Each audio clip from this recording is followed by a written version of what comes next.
Hey fellow patriots, Bravo Echo here from Hope for Survival, and today I'm shooting a podcast off-site here at our southern location in North Alabama, and I have with me Mr. Dewey Weaver, and he is from American Pride Firearms. And Dewey, tell us a little bit about your business here before we get started. Well, I've been in business a little over 15 years now here at this spot. I retired out of the Army in 1996, and I went to school to become a gunsmith, and I've been gunsmithing since about 1997. But doing it full time, I've been here about 15 years. I picked American Pride Firearms because I wanted the name to reflect the pride that I have in my nation. So, thus, American Pride Firearms. We've got a clientele of probably a little over, I'm going to say close to 20,000 people now. It's awesome.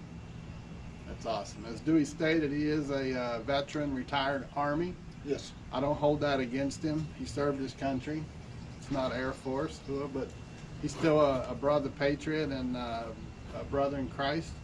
And I've been wanting to get out here and talk to Dewey for a little while now, and our schedule is kind of meshed up. So we have a bright, sunny February day here. And so Dewey, one of the first things I wanted to ask you is, keeping in mind we're trying to reach out to everyday folks, folks who may be buying their firearm for the first time, or they may be trying to resolve questions in their mind to take that step and so forth, and they may have just purchased their first firearm. So talk a little bit about proper care of short and long types. Okay, well, first thing you need to know whenever you, we'll go with handguns first. The first thing you do when you get a handgun is you're getting ready to clean it, is to make sure that it's clear. Now, I got here a box of props that I put together.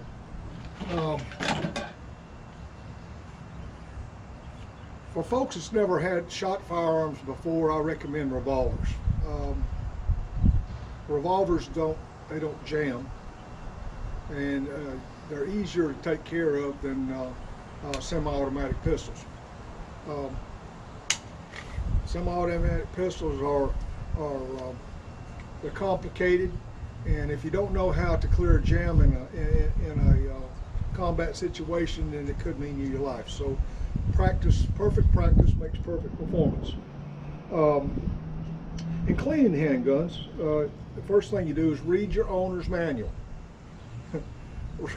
Read your owner's manual. It'll tell you what to do, how to take it apart. Now, a lot of times I get people who comes in here with what I call a bag of guns. They bring me a Ziploc bag and it's full of gun parts, and they say, "Hey, can you make this thing a gun again?" So I say, "Yeah, we can do that."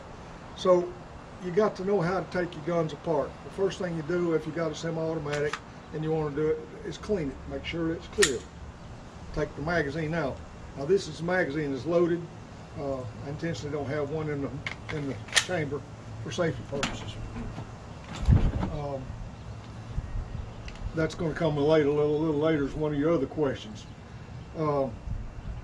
Personally, I don't have any small children at home, so I keep every gun I got loaded at home. So if I have a break-in, I got a gun within reach just about everywhere I go in the house. When you're taking your guns apart, like I said, read your owner's manuals so you'll know how to take it apart. It's very simple. Most handguns nowadays, you got polymer lowers. It's real easy to take apart. And what I'm about to do here is all you have to do to clean your weapon. That's as far apart as you need to take a gun. Clean the barrel, make sure it's good and clean. Clean your slide, and keep your mechanisms down inside good and lubricated. Now, when I'm talking about lubrication, there's a product out there on the market. You get it at Walmart, any sporting goods store carries it. It's called rim oil. Now, the reason I say rim oil, or if you can find it brake free, I used that a lot when I was in the military. These have Teflon in it, and Teflon will permeate the pores of the metal, and it'll keep it good and lubricated.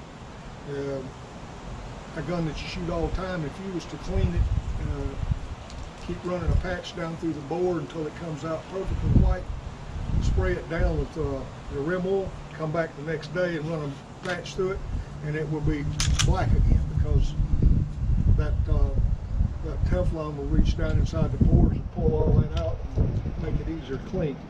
It's a cleaner and a lubricant. So now, I've got a revolver in here somewhere. It's underneath everything. There it is. Now this is my revolver. Now this one, I had it loaded because I wanted to show how to do this. But I'll go ahead and take this out. Unload your revolver. Turned upside down, open this up, and just pop the shells out. This particular revolver is a Taurus Judge. I don't shoot regular bullets out of this, but it's typical of any revolver, other than the fact it shoots shotgun shells. To clean a revolver, just open the cylinder up. Don't take anything apart. Open the cylinder up, clean inside the cylinder, and clean the bore. And take your rim oil on the inside of your axle here. Just get some rim oil down inside there. This part's called the crane. Make sure that you got that lubricated also. And then check it to make sure that the cylinder spins freely. Now it's okay. A lot of people tell you not to dry fire your guns. It's okay to dry fire any type of center fire gun. 22 caliber rimfire weapons, don't dry fire them at all, no matter what kind of a gun it is. Never dry fire them unless you've got a snap cap in it. A snap cap is a dummy bullet that you keep in the chamber for training purposes. Hope that didn't sound too intimidating. No, it's fine. But I suggest that you get they got a general purpose cleaning kit. You can get them at Walmart or sporting goods stores. It covers just about all your major calibers. But I'll hang on to these when we get into the next segment. Sure. All right. So let's say that I have multiple firearms stored in my safe, and I have my favorite, my primary, maybe a secondary, but I also have other firearms stored in my safe that I don't fire on an annual basis. Right. What would you recommend for maintenance and care? Maybe set up a periodic schedule for checking them for moisture and keeping them lubricated. How often would you recommend that? Okay, with my firearms I've got a gun shop, so I got several firearms. Sure. I've got about 4 that I use on a regular basis, and they get cleaned quite often. The other ones, they just and I don't have a safe at home. I got a safe here, but I don't have a safe at home. So what I've got here, now they got these for long guns and handguns. This is called a gun sock. This gun sock is permeated. It's impregnated with silicone. And if you don't have a gun safe, put your long guns in one of these and store it. Now what this does, it keeps the dust off of it. You lubricate it. You lubricate your gun, and then you put it back inside the gun sock, and it's good for, I would say, check your guns about every 6 months. The ones you don't use all the time. Now the ones that you use quite frequently, of course you need to, after every trip to the range, stop, clean your firearm before you put it away for the evening or for the next shooting session that you get. So let's say you do have a safe. What conditions do you recommend within that safe to help keep or aid to keep your firearms moisture free and to keep your safe free? It's a good question. I took trying to look this up. Of course, I don't have any to show you right now, but what I've got here,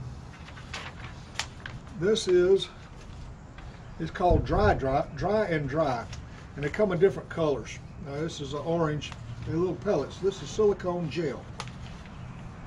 And when you pour it out, now what I suggest to do, I got another thing here. A container this size, I got this at the Dollar Tree. Get you one of these things and you fill it up with silicone gel. And you can get the different colors. Now when you go buy the silicone gel, what happens is this is what it looks like when it's fresh. This is the orange. And when it gets down to 50 to 60% absorbent with moisture, it changes color, it turns green. So this is typical of all silicone gels. Now the good thing about this is you don't have to buy it but once. Once it turns green, you pour it into like an aluminum pie pan and turn your oven on as low as it'll go and stick it in the oven and dry it back out and you can reuse it. So this right here, this dry, this is $16 on Amazon. That's before shipping and handling. But you're gonna have to buy this once. And this is the 2 pound, it's a 1 quart, 2 pound. So 1 quart is plenty to take care of your safe. You got some in reserve. Dump the old stuff out into a pan, put some new stuff in here, then go dry this and then put it back in the bottle. So that's what I advise. Now they got dehumidifiers, electric dehumidifiers that you can buy and put in there. Uses electricity. So if you're in an off-grid situation, this dry is the way to go. Good. I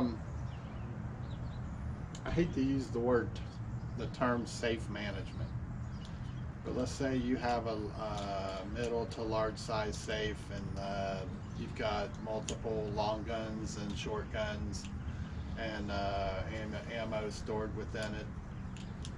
For you, do you believe there's a more effective way other than just setting your stuff in the safe or for safe organization? Long guns, definitely one side, short guns. Yeah, definitely have safe organizations. Now the safe that I have here in the shop, we got it's a 50 gun capacity long gun, 50 long gun capacity, and it's got its top shelf on it, and that's that can be put. You can put ammunition up there. And then in the door of the gun, we got pouches on the door for handguns.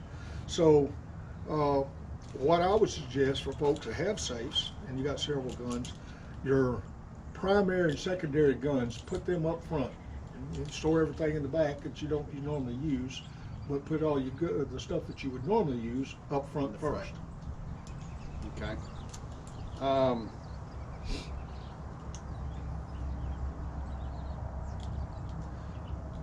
For your primary choice of short and long guns, when you have them stored in the safe, I know most folks keep a primary close by, but let's say it's, for whatever reason, you have it stored in your safe or it's your backup to your primary.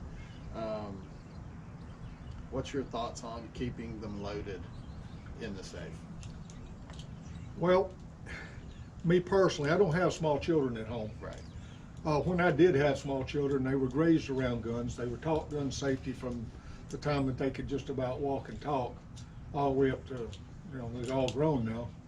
So my thought on gun safety is you train a child to know that every gun they pick up is loaded regardless whether it is or isn't.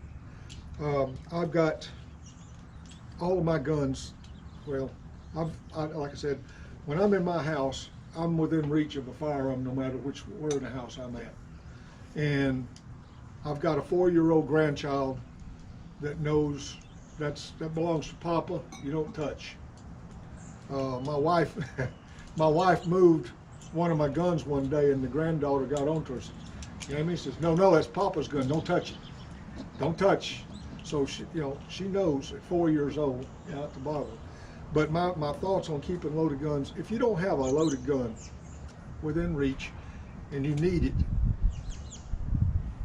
you know, you're just out of luck. It's better to have it and not need it, and need it and not have it. An unloaded gun, and there again, an unloaded gun is nothing but a club. It's kind of like riding down the highway at 70 with having a seatbelt and not using it. Yeah. You know, it's there for a purpose. Right. Right.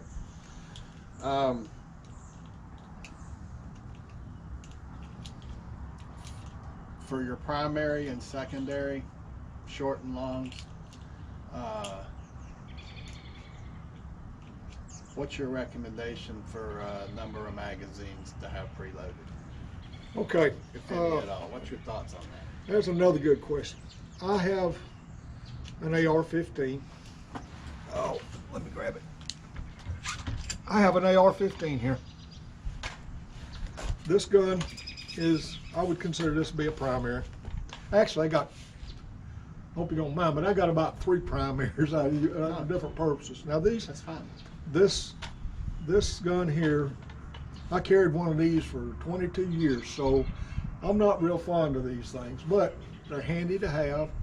You can have a lot of ammunition. And you're used to using it. Yeah, and this is for whenever the stuff finally hits the fan. I have several magazines. I've got, as a matter of fact, I got 2 different types of magazines. I think that's one of your questions too, right? It is. All right, I have several magazines. Now, my thoughts on this is to have 2/3 of your magazines loaded. You keep some in reserve. And the ones you have loaded, don't ever load them to full capacity. I keep 28 or 29 rounds in a 3rd round magazine. And that keeps some compression in your spring. Now, every 90 days, I take 1/3 of my magazines and rotate them. And then the next time I rotate, I get the ones I didn't get the first time. Yeah. So that will leave the magazine springs good and tight. Now, I've never taken one of these apart. I know that the metal magazines, you can take these apart should your magazine get to where you they don't push the follower up hard enough. You can always pull the magazine out and stretch it about 20% and then put it back in, and it should last a little while longer. But as far as it goes, you take 2/3 of your magazines. Now, some folks only have like 2 magazines per gun. Right. So if it's in long-term storage, load 1 magazine, leave the other one unloaded until you're actually getting ready to take it out and use it, and then you can load both magazines. When you get through using it, the magazine you started with, now it's good to mark them. Take a Sharpie or a piece of tape or something and mark on here, mark on the bottom of the mag so you'll know which ones you were using first. So you keep track of which ones is which. So you know, if you go out and read blogs and gun magazines, there's often, you'll find debate over should you or shouldn't you preload. There's folks out there who believe that preloading them and so forth will long-term damage the magazine and so forth. What do you think about that? Well, if you load them to full capacity and you don't ever rotate them, it will compress the springs to where they're not stout enough to operate like they should be, like they should over a long period of time. So at least every 90 days, change your magazines out and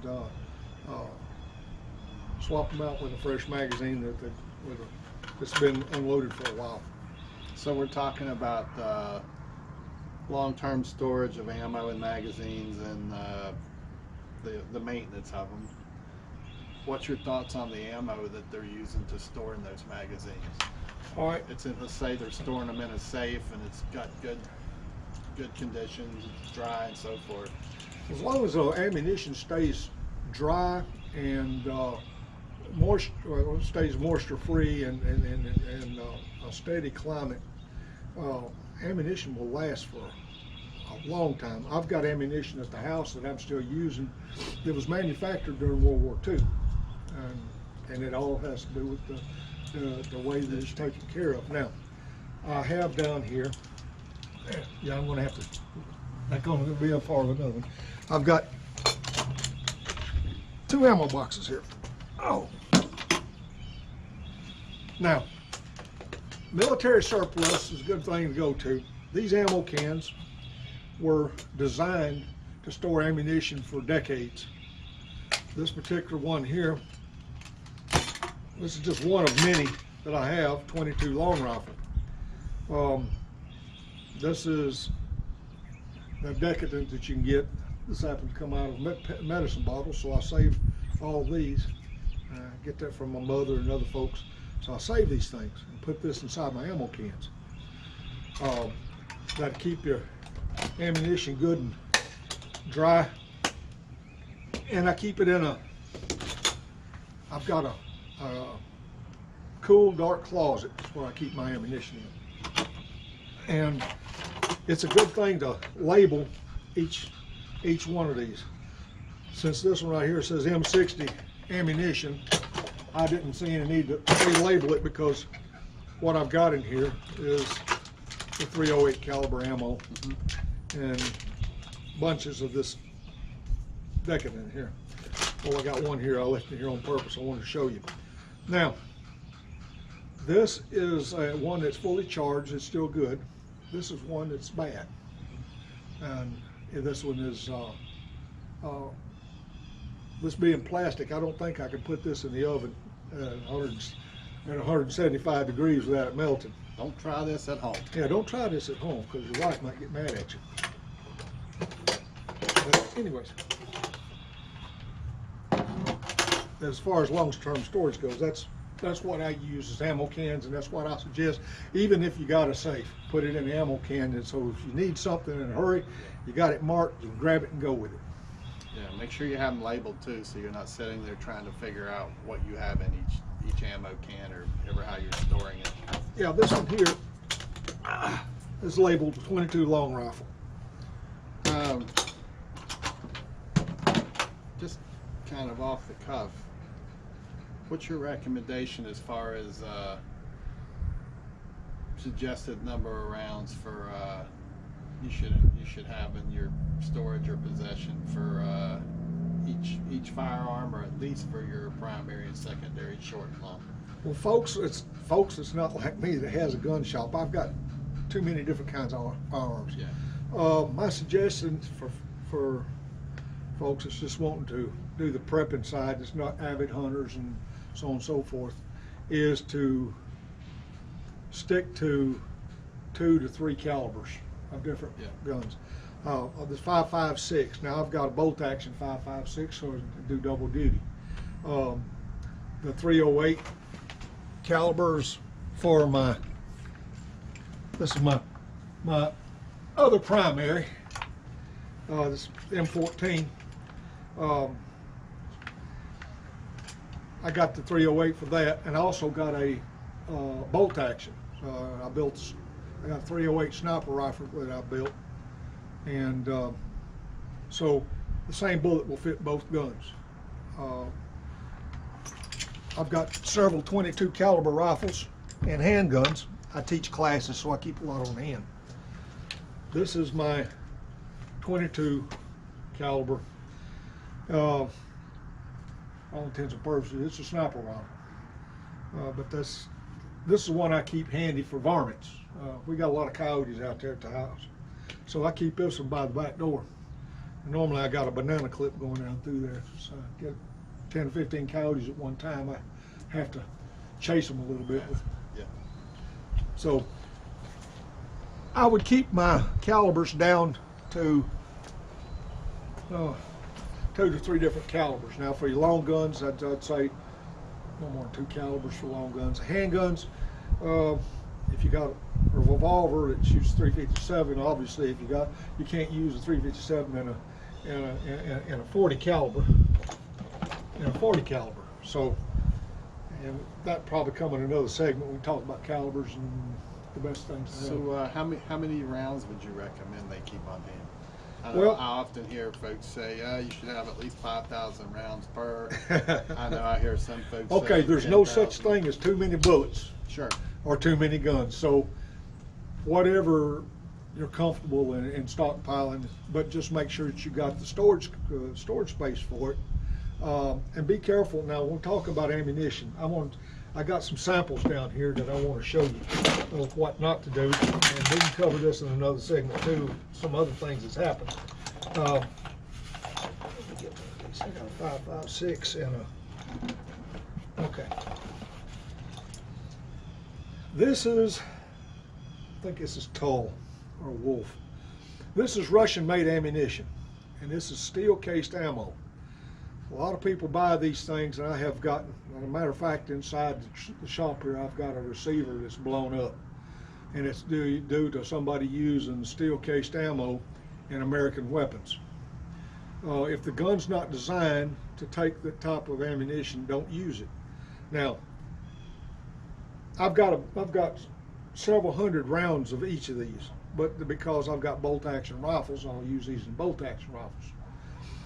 You can't shoot a bolt-action fast enough and long enough to get it too hot to melt the shellac in here. These bullets are covered with shellac, and shooting out of this is for a 5.56. Shooting this out of an AR, you can shoot that thing after about 2 magazines. These rounds will start sticking in the chamber.